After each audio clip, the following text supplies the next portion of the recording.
兽神帝天，竟然是你！你怎知本座不能真身降临？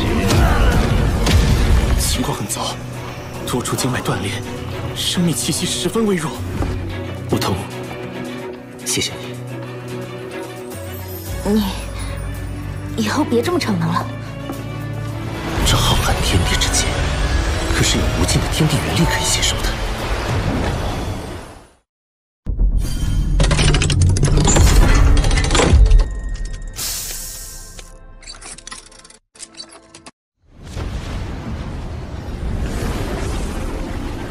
在这固化魂力中，融入精神力呢？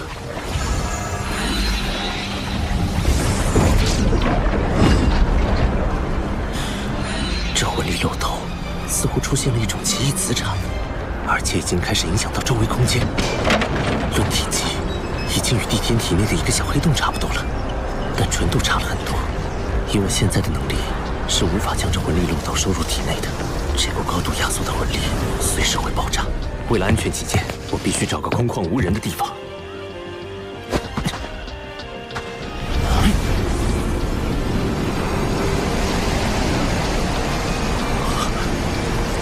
周围方圆数千平方米的天地元力都在朝着这里汇聚过来，太神奇了！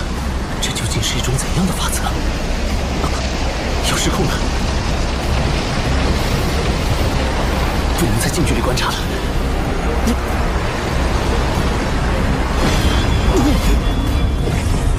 怎么回事？是敌袭吗？不知道，同学们还没消息。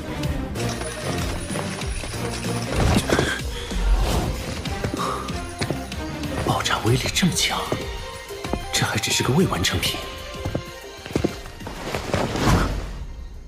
霍雨浩，你干什么去了？我去外面透透气。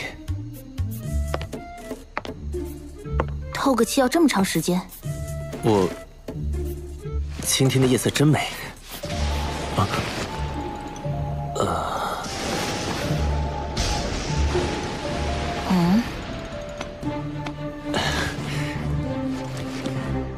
你怎么知道我没在帐篷内的？我有事路过，就顺便过来看你一眼。你既然没事了，明天我们就回学院吧。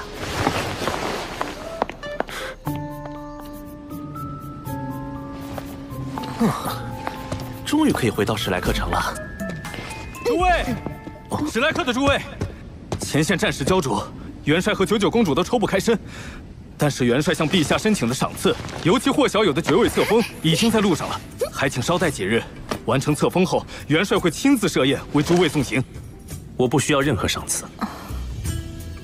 白虎公爵和皇帝陛下的好意，我心领了。大家青山不改，后会有期。啊？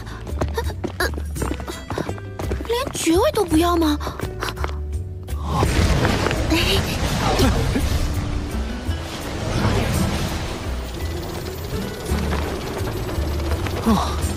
飞了3个时辰了，大家先休息一下吧。霍雨浩，我要吃烤鱼。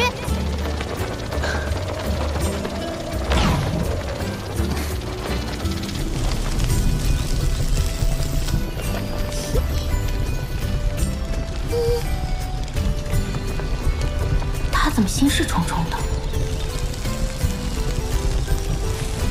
烤鱼好了，大家可以吃了。我不饿，修炼完再吃。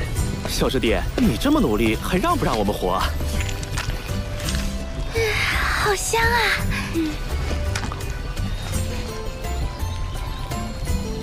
楠楠姐，你有没有觉得今天这烤鱼和上次有什么不同？好像少了些什么。我没觉得有什么不同啊，还是那么的美味。我明白了，确实是少了些什么，不过不是我们的，而是你的烤鱼。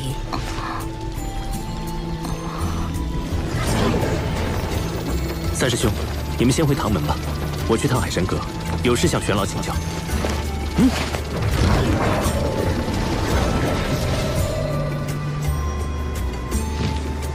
唐老师好，霍学长好。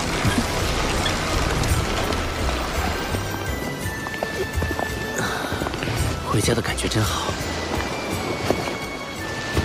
我要去玄老那里，在此别过。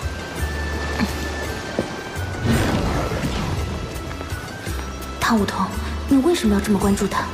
你不能再这样了。老师，我回来了。这次出去，我竟然见到了叶溪水前辈。他现在已经是日月帝国的死神斗罗了。老师，您听得到我说话吗？穆老是没有办法回应你的。受潮时，他释放能量导致灵魂受损，现在只能在黄金树内温养。大陆局面突然变得如此不堪，没想到日月帝国隐藏的竟然如此之深。叶溪水，他果然还活着。只是他与龙逍遥一起站在了日月帝国这边，是我不曾料到的。2名99级极限斗罗，足以撼动整座大陆的局势了。毒不死前辈不是也已经突破了吗？也许毒老怪在日月帝国的突袭中伤了本源，加上本体宗年轻一代损失殆尽，心气大跌，很难再与龙逍遥及叶溪水争锋了。天魂帝国经过这次偷袭，元气大伤，恐怕也再难有一战之力了。玄老，那我们能否召集一些隐士宗门，一起对抗日月帝国呢？毕竟，咱们原属斗罗大陆3国，如果被日月帝国侵占，他们也不会有什么好结果。已经在做了，很多宗门都积极响应，但在日月帝国最先进的魂导武器面前，这股抵抗力量还是太弱小了。玄老，有件事我想向您请教。此前在明斗山脉，我与叶溪水对上的时候，引动逆灵召唤帝天附体，帝天将力量通过空间之力注入到我的身体中，借助我的身体降临。那时我发现帝天的魂力运转与我完全不同，仿佛一个个黑洞相连，其间蕴含着极为恐怖的空间之力。学院教授的知识止步于魂斗罗，到了封号斗罗后，魂力的变化没有讲过。帝天那样的黑洞魂力，是极限斗罗所独有的吗？虽然都是极限斗罗级别，但帝天明显要比叶溪水更强。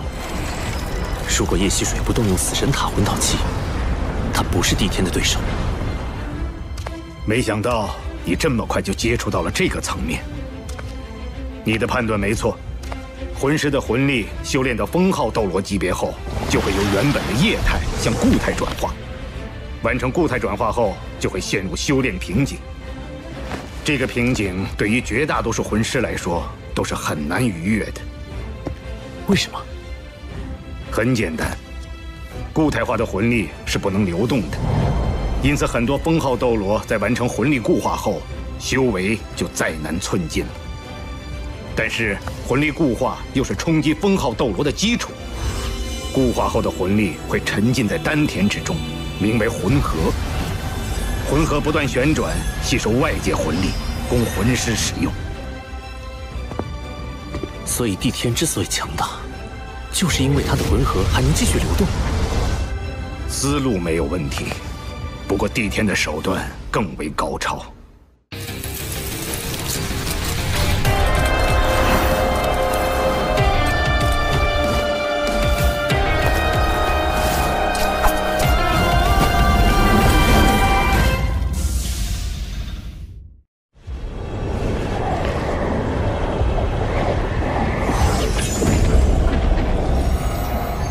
这就是帝天体内魂力情况的原理，以自身魂力为引，引起空间塌陷，构成一个能够无尽吞噬天地元力的黑洞。这样的黑洞魂力需要强大的精神力进行控制，我只能维持一时，而帝天却能将其保持常态。这就是我与帝天的差距。保持常态？那帝天的精神力消耗岂非极其巨大？不是的，他凝聚了第二魂核，两大魂核相辅相成，形成了稳定的平衡。第二魂核，凡极限斗罗都凝聚了第二魂核。木老、叶溪水、龙逍遥，包括独不死都是如此。不过他们凝聚的第二魂核都比第一魂核小很多，唯独帝天的第二魂核与第一魂核实力相当，所以他远比一般极限斗罗更加强大。他的实力早已无限接近神奇。神奇！玉浩，你是双生武魂，成就极限斗罗要比我们容易很多。在你突破封号斗罗的时候，一定要争取同时成就双魂核。你的精神力远超同级别魂师，甚至可以媲美封号斗罗。届时，精神力就是你的第二魂核。玄老，那我要是在现阶段就成就魂核，会出现怎样的情况？那么你的修炼速度会大幅提升，因为魂核对天地元力的吸收速度是冥想修炼的数倍乃至数十倍。可是，当你达到90级的时候，冲击封号斗罗的难度也将会史无前例的高，因为第一魂核会对凝聚第二魂核形成巨大的吸扯力。这可是很多98级超级斗罗冲击99级极限斗罗时都感到束手无策的难题。玄老，我想试试。好，老夫亲自为你护法。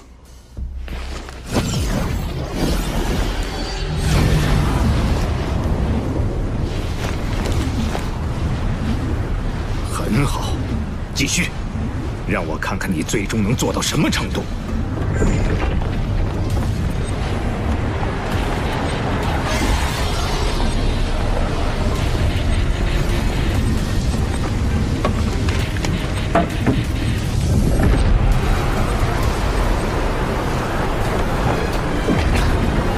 压缩，再压缩，旋转，再旋转。固态魂力已经超过我体内魂力总量的半数了。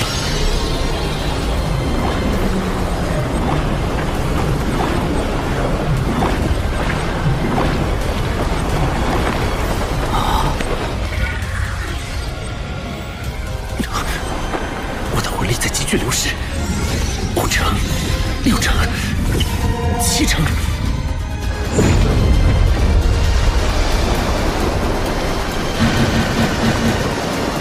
强烈的魂力波动，有人在冲击超级斗罗。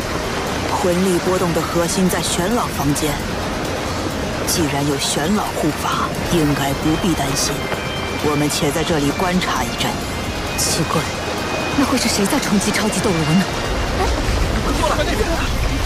路上，难道是他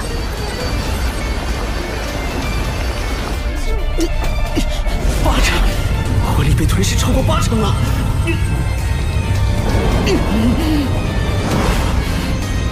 宇浩，坚持住！你的固态魂力已经属性化了，如果在现在这个级别就能构建魂核成功，你就能在很短的时间内达到89级。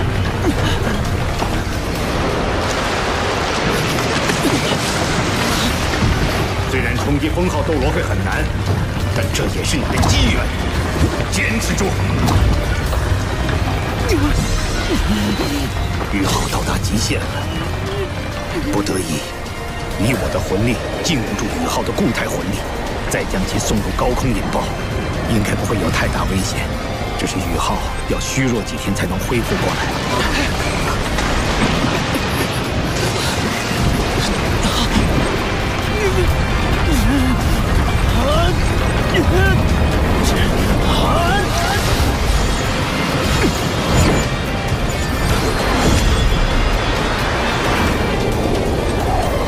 那是什么？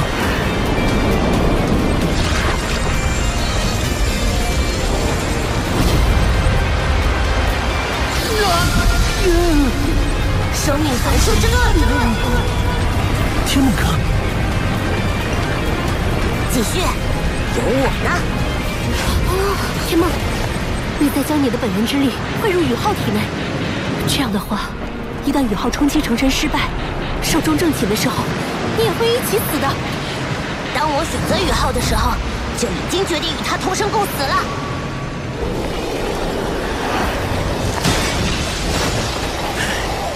宇浩此时的魂力与精神力都已逼近极限，但我更不能在这个时候打断宇浩，否则他会受到极大的反噬。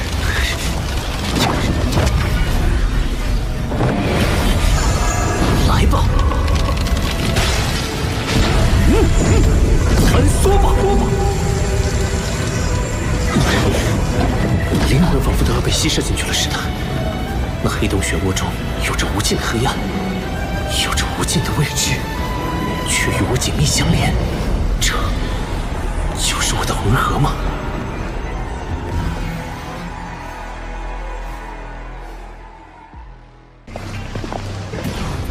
唐舞桐，你为什么要这么关注他？你不能再这样了。固化后的魂力会沉浸在丹田之中，名为魂核。玄老，我想试试。老夫亲自为你护法。继续，有我呢。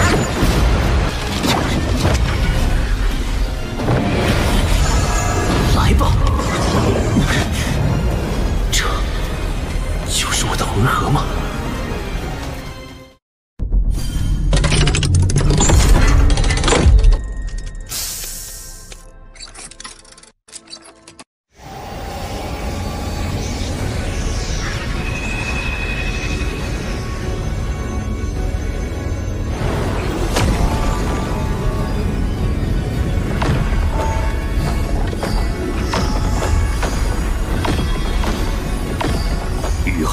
第一魂核融合在精神之海，而不是丹田，很好。这样，届时第二魂核就有了容身之处。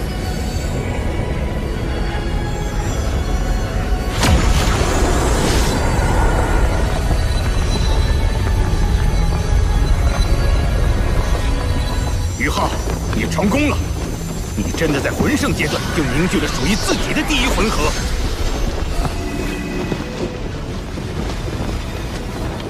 好好感悟，这份体悟是很多魂师究其一生都没有的机缘。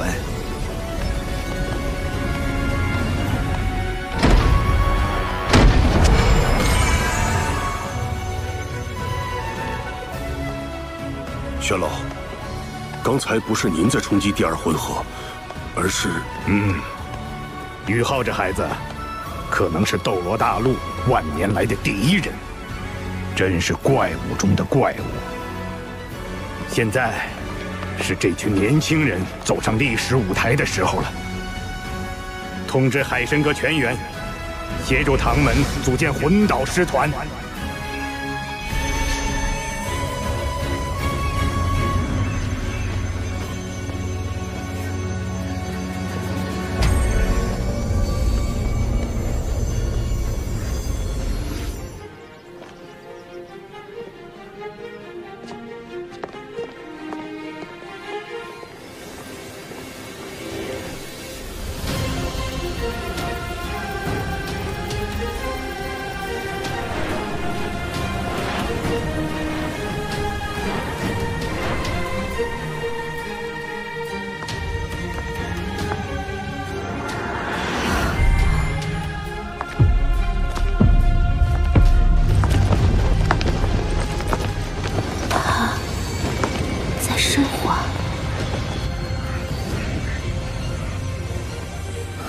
怎么回事？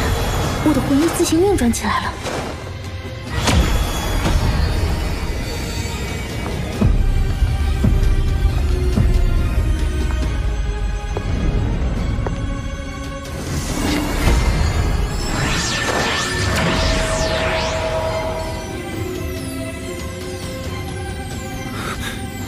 冬儿。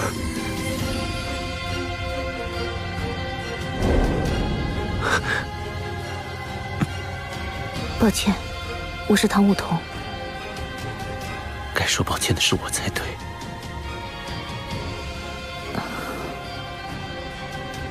玄老让我来告诉你，醒来后就去唐门。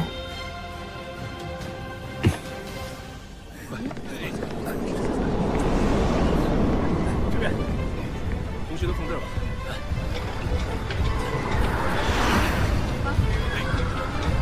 好，往下放。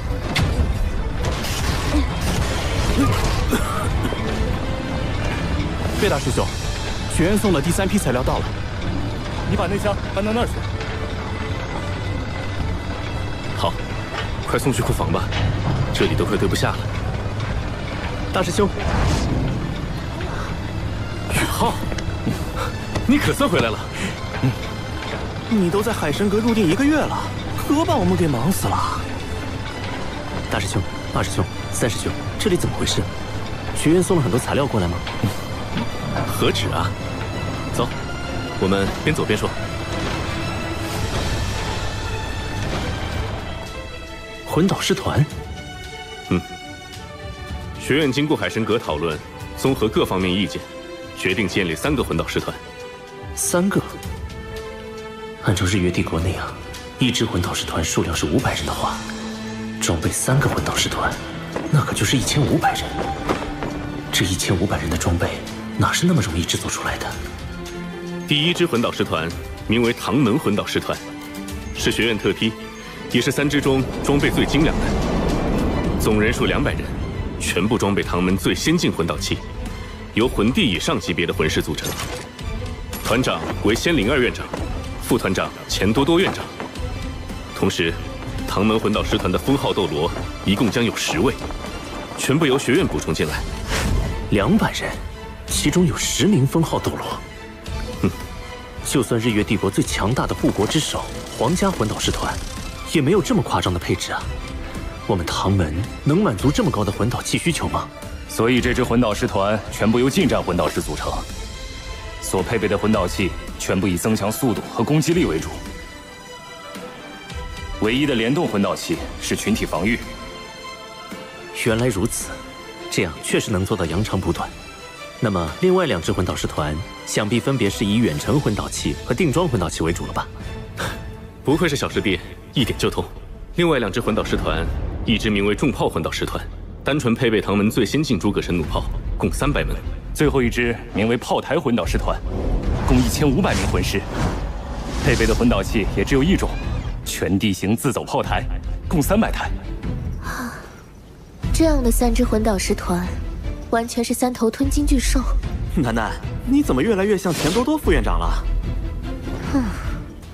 巨额的资金消耗暂且不提，要满足这3支魂导师团的魂导器配置，我们唐门的稀有金属恐怕还不够。虽然我们从日月帝国卷走了一批稀有金属，但品级最高的稀有金属仍然不足。不错，这也是我们着急叫你回来的原因。想到办法了。秋秋，霍雨浩，跟我走一趟吧。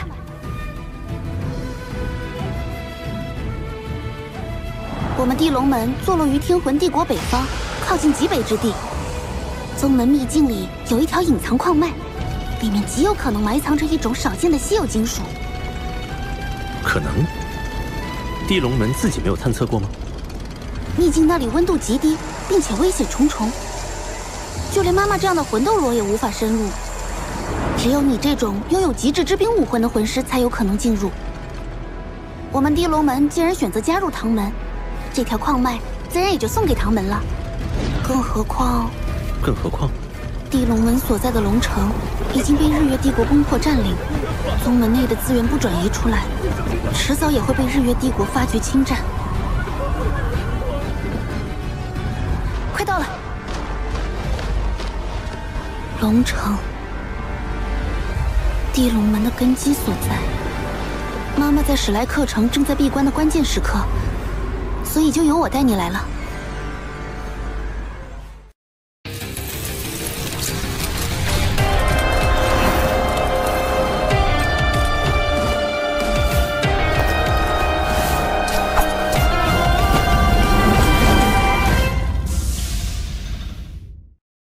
跟我来。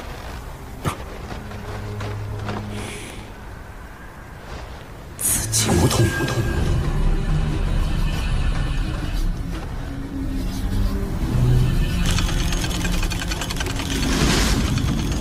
有守卫，怎么办？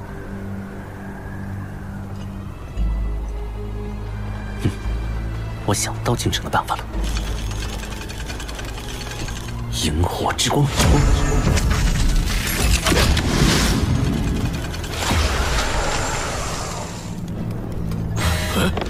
探测魂导器失联了。没事儿，新型号总归是有各种小毛小病的。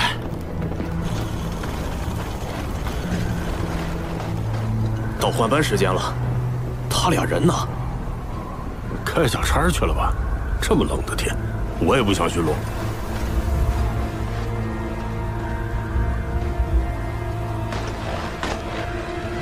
这身衣服好暖和呀！嘘。哦。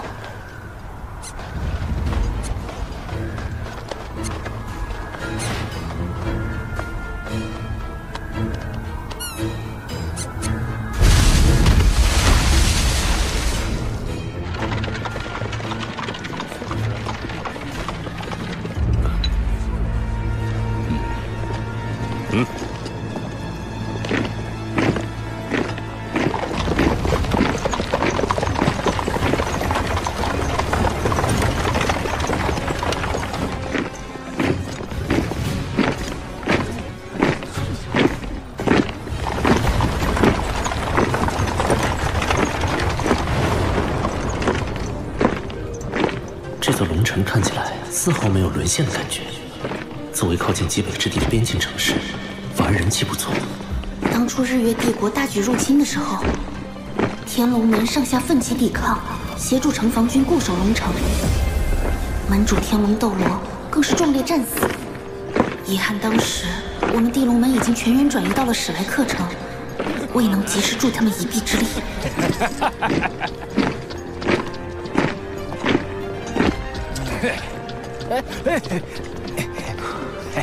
天龙门，玉天龙呢？大战之后不知所踪，希望还活着吧。这里就是城主府，那是日月商会的人。龙城城破之后，第一批进入城内的就是这批日月帝国的商人，他们带来了大量御寒物资和先进的魂导热能器，低价甚至免费发放。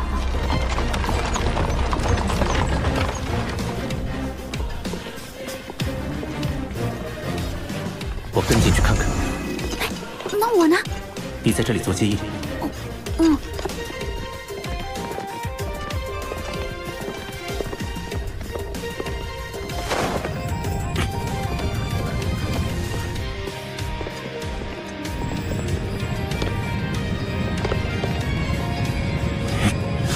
东西都送给他们，不要心疼。元帅说过，当他们适应了魂导器的生活后，就离不开我们。用不了几年，就能让整座城市的民众归心。科技渗透，确实是个不错的样貌。这个神秘的元帅究竟是谁呢？就事论事，这样改善民生的举措，确实帮到了城内很多平民。你居然向着他们！这是历史上很多侵略者惯用的手法。把反抗者杀掉，掐灭敌对的声音，再用利益收买人心。很快，他们就只会听到一个声音：拥护。但说到底，就是为了满足侵略者长期殖民的野心。随着战线拉长，这些殖民地的百姓只会沦为给战争机器输血的养料。你似乎很了解。1万年前，斗罗大陆上曾发生过一模一样的事。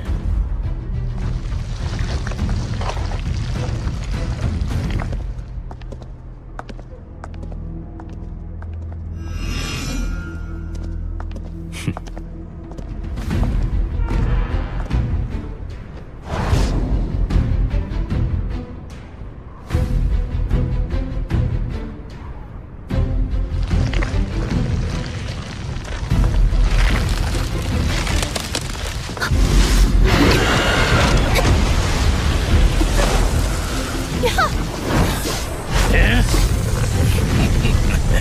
小丫头，终于等到你了。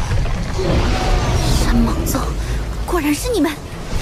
宗主，请下地龙门少主献给日月帝国，我们山蟒宗可就能坐稳龙城首席宗门的位置了。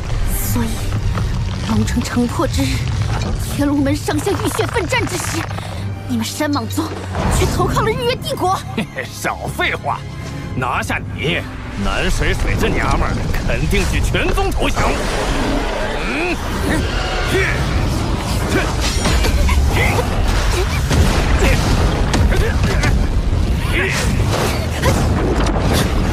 去！霍雨浩，你跑哪儿去了？巨蟒之心！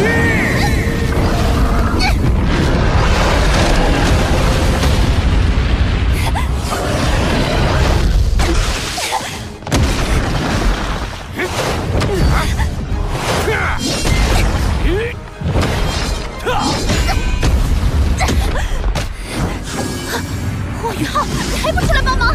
你可以的，打起精神，听我指挥，蛇打七寸，坎位有人偷袭，后撤到灵位，坤位出拳，敌方巽位有破绽，出场。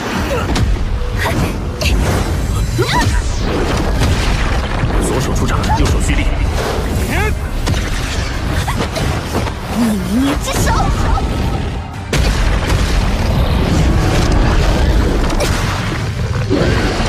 地虎魂技，胭脂地捏剑。目标前位，一击必杀。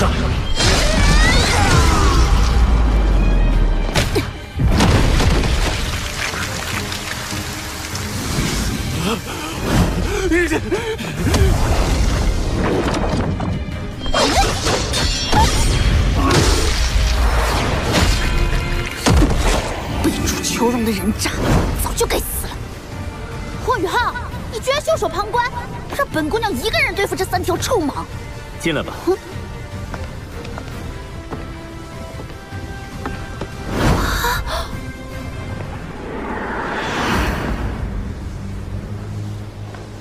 走吧。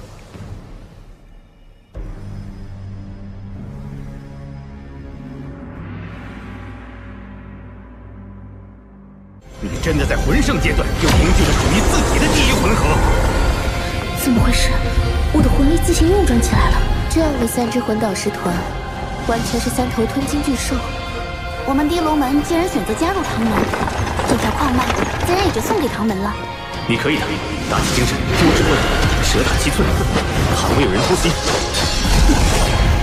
求荣的人渣，早就该死。走吧。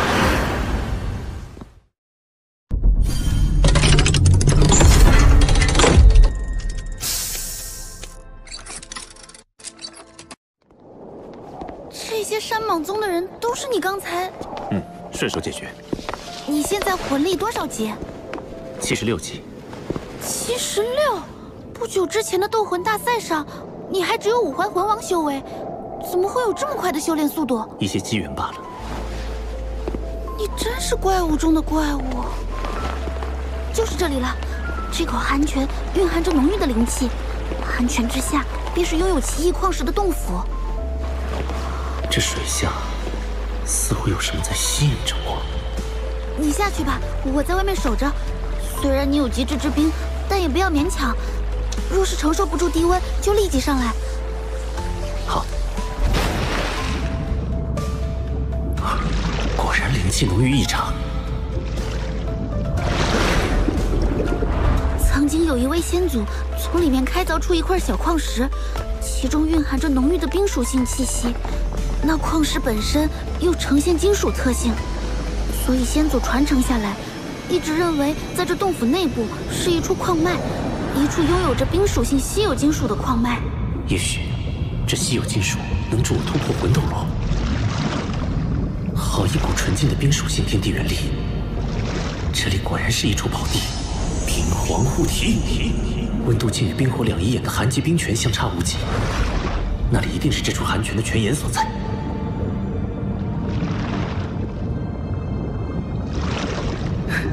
找到了，应该就是这里。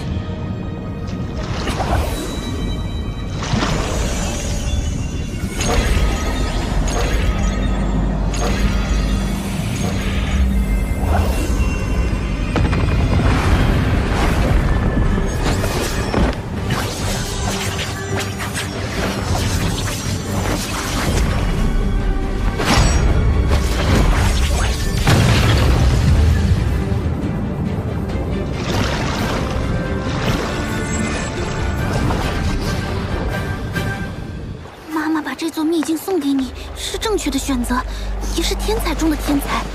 只有你能帮助地龙门重现往日辉煌。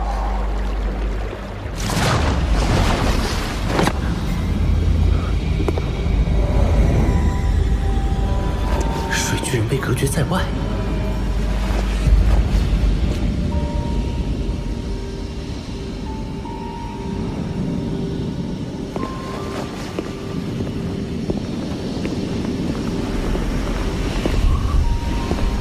好冷，我已经拥有极致之冰，怎么还会感到寒冷？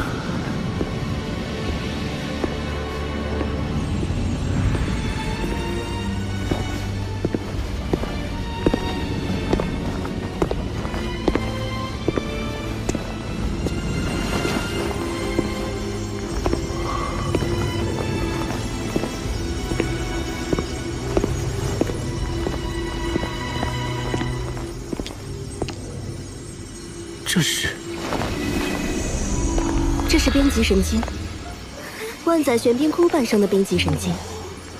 这么多的冰极神经，一定有万载玄冰窟存在。这对冰属性的魂师魂兽来说，都是可遇而不可求的宝物啊！冰极神经是什么？冰极神经是万载玄冰髓的半生金属。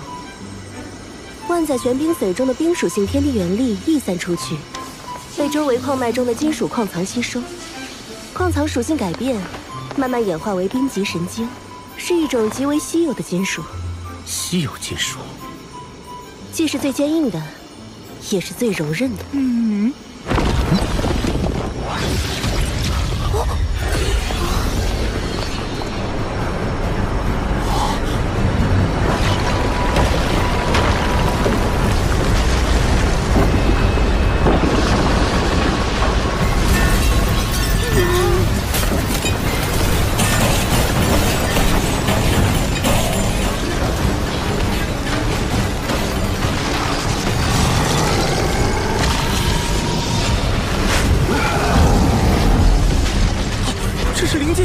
专吸食冰极神经，更有好几次差点死在他手里。对不住了，冰极神经，我可不准备让着你。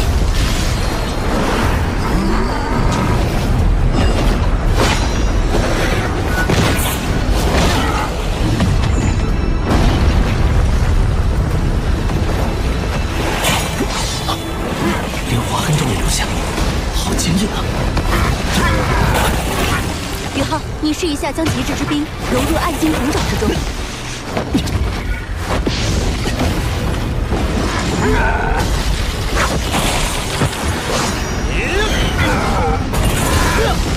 好神奇！我将极致之冰注入暗金孔爪之后，冰极神经内部竟然产生了一股亲和力，可以轻松切割，改变其结构。宇浩，不可大意。冰极神经之所以被称之为神经，就是因为它本身已经进化到了拥有一定生命力的境界。要想击败它，就必须压制它内部的核心能量。那我们就一起上，让他看看极致之冰的厉害。永动之域，八角万寿刺，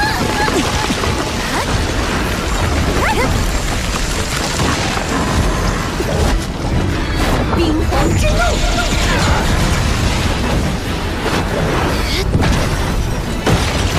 地寒天，雪舞耀阳，平顶爆！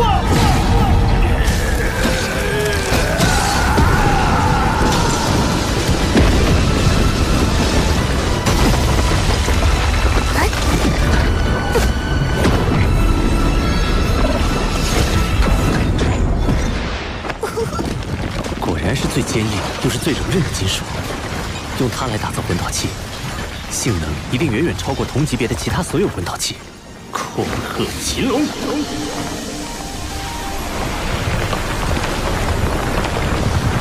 如此数量的冰极神经，可是一举解决了唐门魂导器欠缺原材料的难题。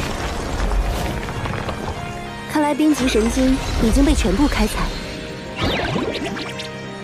好了，宇浩，你可别捡了芝麻丢了西瓜。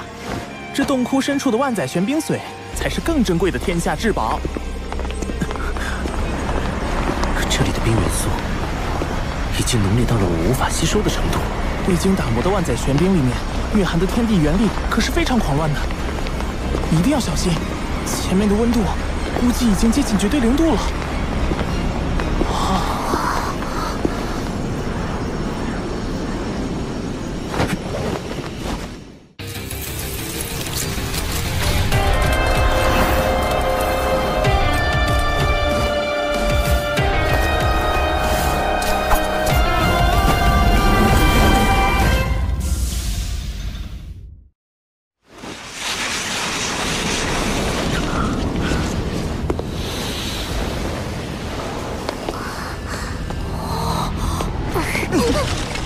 这里的冰似乎连灵魂都能够冻结，紫气无通。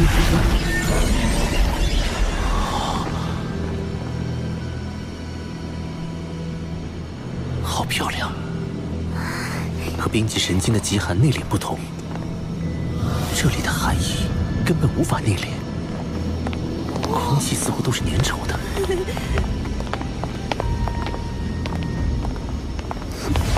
就是这里了，这就是万载玄冰髓。我无法吸收这万载玄冰髓的冰属性天地元力。这里的空间太小，以至于寒气无法外放，完全沉积在这里。所以，这里的超低温也是我们生平仅见，距离绝对零度也只差不到5度了。温度已经远远低于你的极致之冰，所以你才一时无法吸收。极致之冰还不是绝对零度吗？温度低于零下150度，就迈入极致之冰的领域了。但距离真正的绝对零度，却还有着不小的差距。绝对零度是仅存于理论的最低温度，是只有神能踏足的领域。天梦、雪女、八角还有我，先吸收这里的万载玄冰髓，慢慢降低这里的寒气浓度，你就可以逐步吸收了。好，天梦哥，雪女、八角，你们一起吸收吧。等等，这万载玄冰髓，我至少要先吸收一半。你说什么啊，冰冰？你难道是想借助这万载玄冰髓的天地元力重塑肉身，进而谋求脱离宇浩独立存在？你把我想成什么了？用你那个100万年修为的脑子想想，宇浩的所有魂灵中，谁是唯一拥有极致之冰的那个？你是想……我不仅拥有极致之冰，还是宇浩的武魂，能最大限度地吸收冰属性天地元力，而且能将这部分天地元力化作我的本源之力暂时储存。等到宇浩凝结第2魂核时，再将这部分天地元力全部融入他体内。要知道，魂师一般是要在封号斗罗阶段才凝聚魂核的，而宇浩就是因为天梦女在魂圣阶段就凝聚了第1魂核，那他凝聚第2魂核的难度就是空前的。届时，我将冰属性天地元力注入，才能把成功率提升到最大。冰冰，冰冰，对不起，是我误会你了。更何况，乾坤问情谷，我已经答应与你在一起了，又怎会寻求离开宇浩独自存在？真的吗，冰冰？你再说一遍。你还要我再说？你自己错怪我了，该怎么罚？我错了。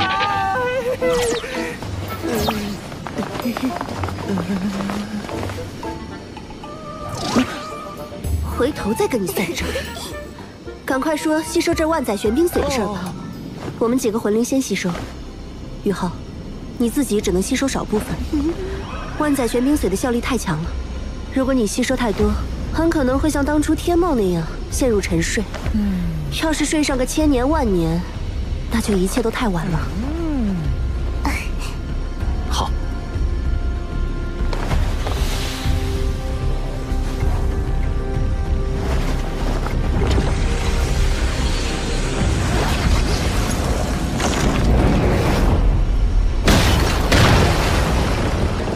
冰帝的灵石和这万载玄冰髓中蕴含的庞大能量，渐渐令它成为了一个以冰属性能量为身躯的全新生命体。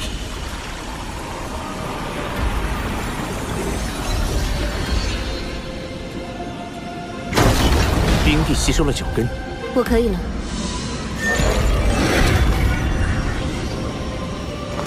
天梦，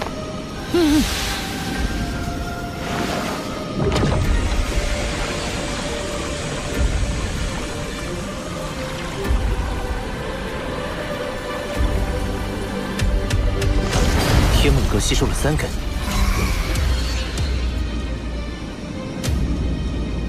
宇浩，你让雪女和八角继续吸收吧。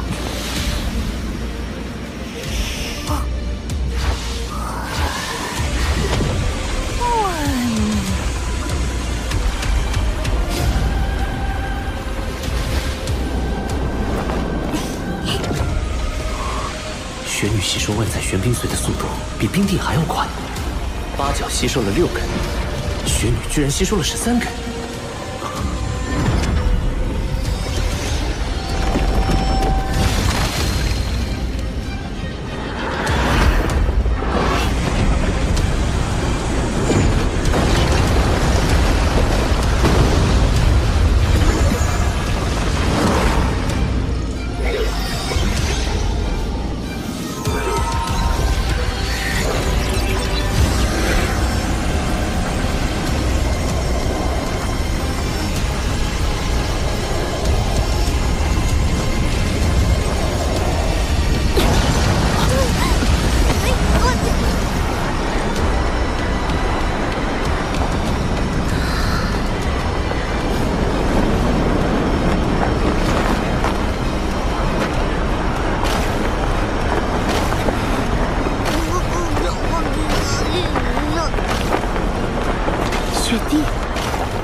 记忆了。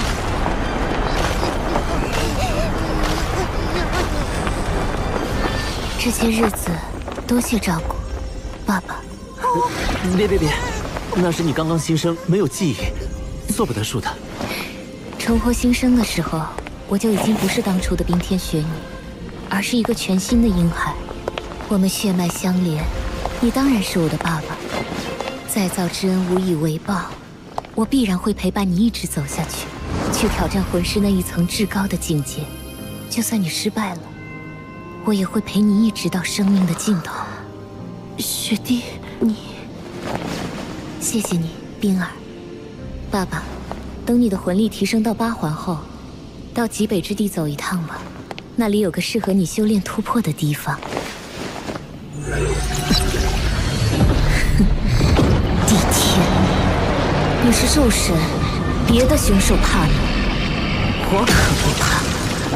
不怒自威，这才是极北3大天王之首，雪帝，冰天雪女。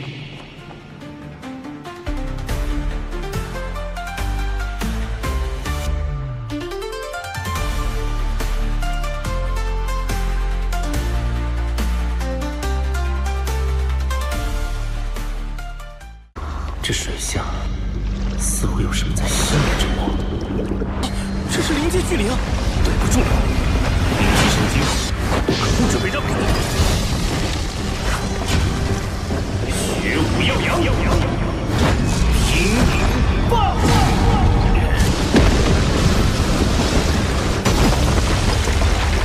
好漂亮！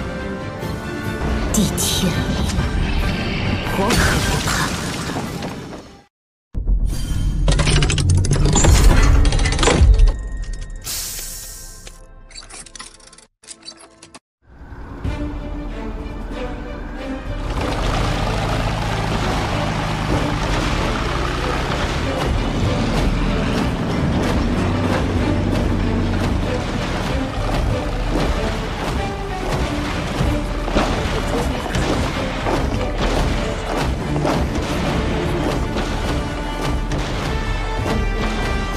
军团，好像是日月帝国的护国之首魂导师军团。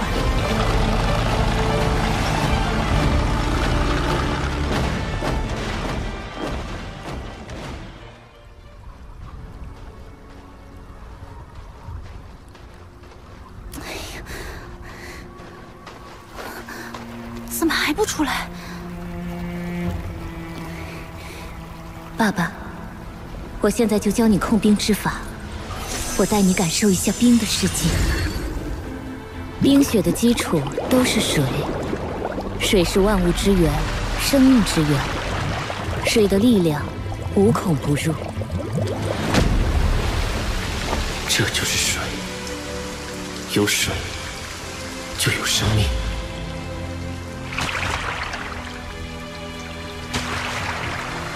冰与雪，无论形态如何不同，它的本源都是水，只是因为温度的不同才成了冰。冰其实就是固态的水，是坚硬的水，是水之刚强。控冰之法实际上就是控制温度。当你掌控了温度的奥秘与水之特性，那么你的控冰之法就有些门道了。今天让你先感受控冰之法的第一层——温变。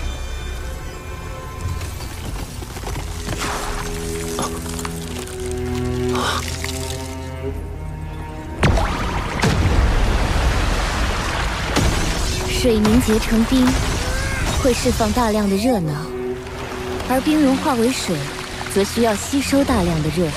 所以，当你紧贴冰的时候，并不会那么快感到冷，而冰化的时候，吸走了你身上的热量，寒冷就来了。原来我并不了解冰，拥有极致之冰的能力，反而令我忽略了很多冰最本源的东西。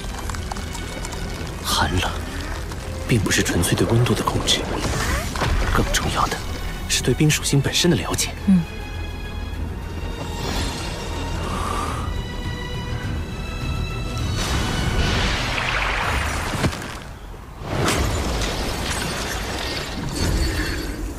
谢谢你，雪女，我对冰有了更深层次的领悟。希望这份明悟能在你凝聚第二魂核的时候有所帮助。这里温度已经回升不少，剩下的6根万载玄冰髓你都吸收了吧？好。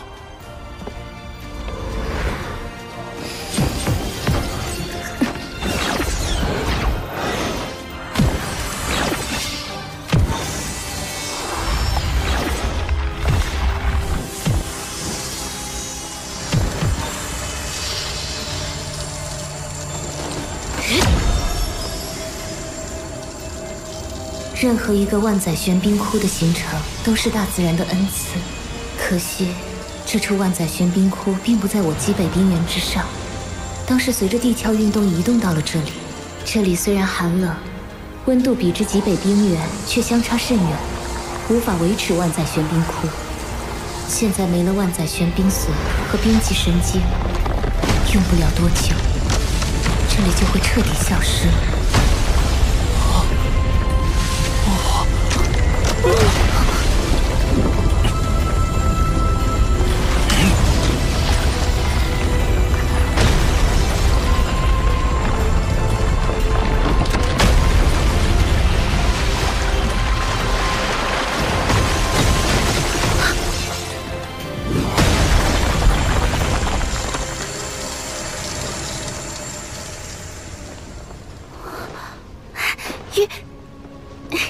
霍师弟，舅舅，这处寒泉洞窟确实是一处宝地。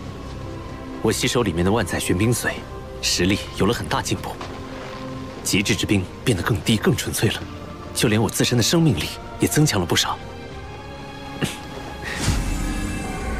这是冰级神经，也是我在这处寒泉洞窟内找到的稀有金属。舅舅，你把他们带回唐门，玄老师和二师兄一定能打造出一批性能优越的魂导器。那你呢？在你下井的这段时间，日月帝国来了一支军队，就驻扎在龙城城外。龙城背靠极北之地，背后已经没有任何日月帝国的敌对国家和势力了。日月帝国这个时候派军队过来，到底图谋什么？具体还不清楚，我没敢靠得太近观察。不过，看这支军队军容十分严整，整体数量应该有2万人，并且配备了魂导师。舅舅，我们兵分2路，你去史莱克城送稀有金属，我去探查龙城外这支军队的真正目标。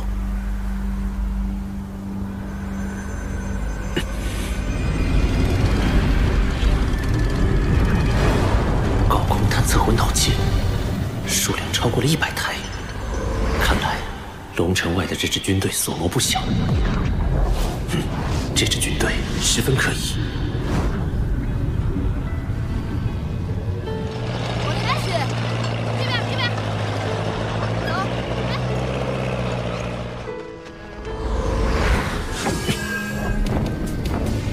凤凰图案是日月帝国5大护国之首之一的火凤魂导师团。哪怕已经是晚饭时间，军中巡逻、侦察、斥候，也都是一丝不苟地在执行着任务。这支军队果然军容严整，综合素质恐怕可以与白虎公爵嫡系部队相媲美。没有布下防御魂导阵，也就是说，龙城只是中转站。他们的目的究竟是？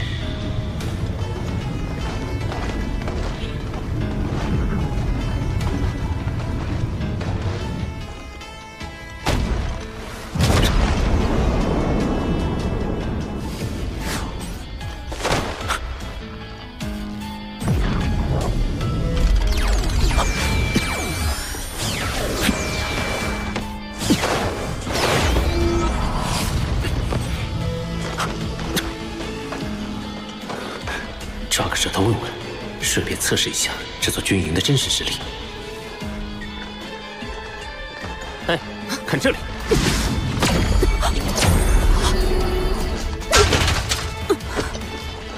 得手了。触发式警报魂导器。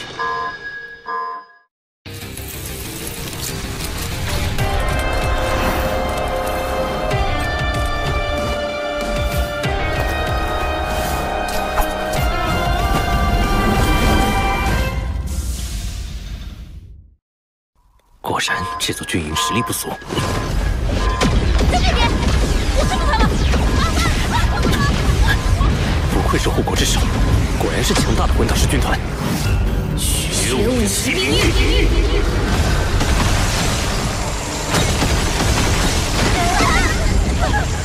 虽然被发现了，但不能白来一趟。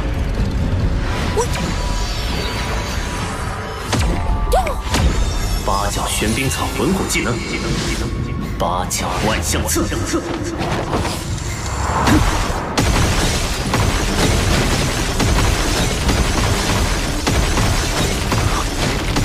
好强的大范围魂技，辐射范围足有1公里。我怎么说也是10万年魂兽，我赋予你的魂骨技能又怎么会差？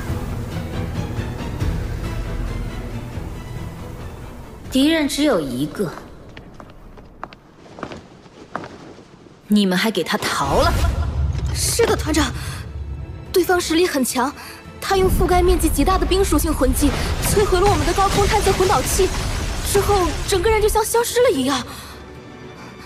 他似乎还会精神攻击，导致我们的魂导器在瞄准过程中出了偏差。冰属性，精神攻击。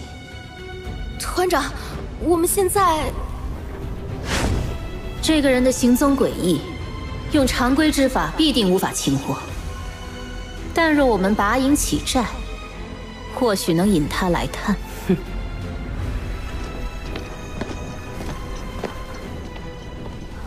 传令全军，拔营起寨！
大供奉，23号实验品存活超过72小时了。很好，这次的实验若成，我日月帝国的勇士就能拥有源源不断的备用器官了。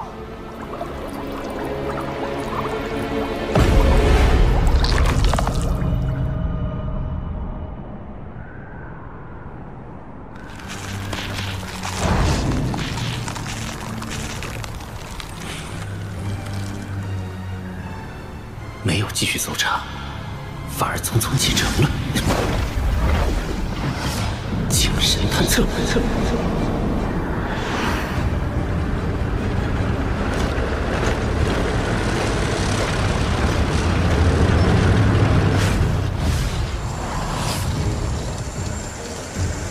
按照这个行进方向，他们的目的地难道是？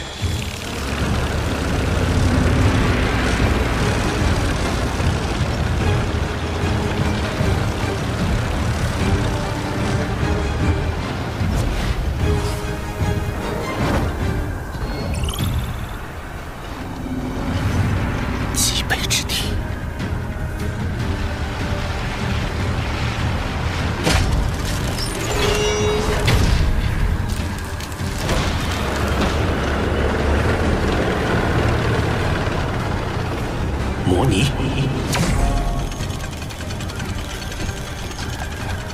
好，收到。钻井台。对了，既然靠近极北之地的龙城拥有冰级神经和万载玄冰髓这样的至宝，那么极北之地肯定埋藏着更多的稀有金属资源。日月帝国真正的目的是开采极北之地的矿脉，攫取资源，为扩大战争规模做准备。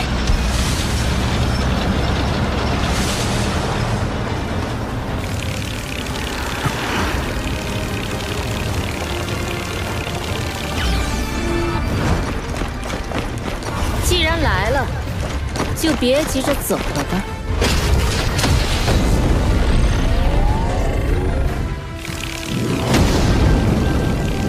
你以为单靠隐匿身形就能瞒住我们的视线吗？封号斗罗，你一定奇怪是怎么被发现的。其实你不用奇怪，我知道你有能力对我们进行侦查，所以为了布置这个陷阱，本帅着实是耗费了一番功夫。在这极北之地边缘，最大的特点就是低温，而低温之中，热能探测魂导器就会特别的敏感。虽然你已经很小心地将自己的体温与周围环境同化，但是你却忘了，在你移动的过程中，空气气流会变化，多少还会有一点温度的改变。这是禁神手铐，能够禁锢你的魂力，戴上它，露出你的真实面目，我们就可以好好谈谈了。好吧，我认栽了。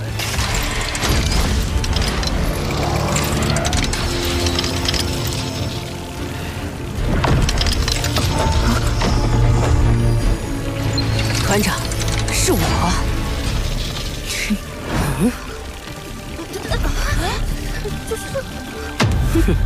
障眼法，雕虫小技，看我怎么戳穿你的小把戏！到底哪个是假的？